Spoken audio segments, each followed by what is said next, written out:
अस्सलामुअलैकुम प्यारे दोस्तों, की हाल है? ठीक हो सो? खैर खैरियत नालो सो? अल्लाह पाक तुहानू सेहत देवे, खुश रहो, आबाद रहो, वसते रहो। पिंडी घेब तो जनाब एक कमेंट आया वै कि तुसी भरा जी वीडियो जड़ी है कैप पा के बनाया करो स्पैशल।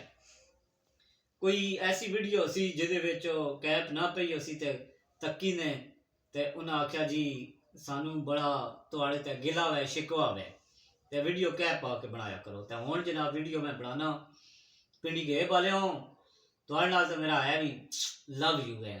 ऐ अंगूठियां चार अज पाइयां ना, अगे त्रै होंदियां ना, चार न।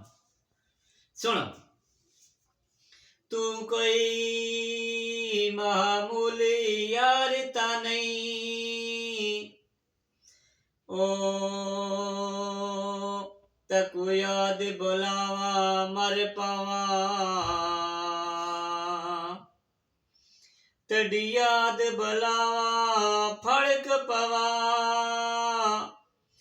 तेड़ा प्यार बुलावा मर पावा।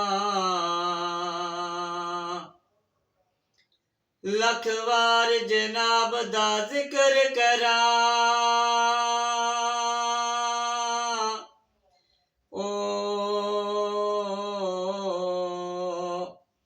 एक बार बुलावा मर पावा। कई मोड़ तैजे मौसन को बुजदाक बुलावा मर पावा। पिंडी गए वालियों, लव यू, मुहब्बत याद रखना, खुश रहो, आबाद रहो, वसते रहो। अल्लाह पाक तुहानू इज्जतां देवे और रंग लावे ने, जल्दी जल्दी खुशियां तुहानू नसीब होन। मेरियां तुहाड़े वास्ते दुआवां।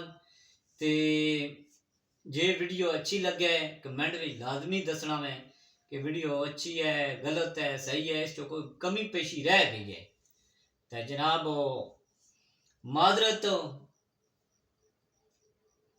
1 2 3 ते 4 अंगूठियां इतने सारिया गिफ्ट ही आईयां। ये तुहाड़े जे वीर भरा जिहड़े सानू गिफ्ट देने ना, उन्हां नाल साडा प्यार है तो उन्हां दी असीं फरमाइश भी पूरी करने हैं। ते हुण इजाजत मंगसा, लव यू हो गया पिंडी गए वाले। अल्लाह हाफिज।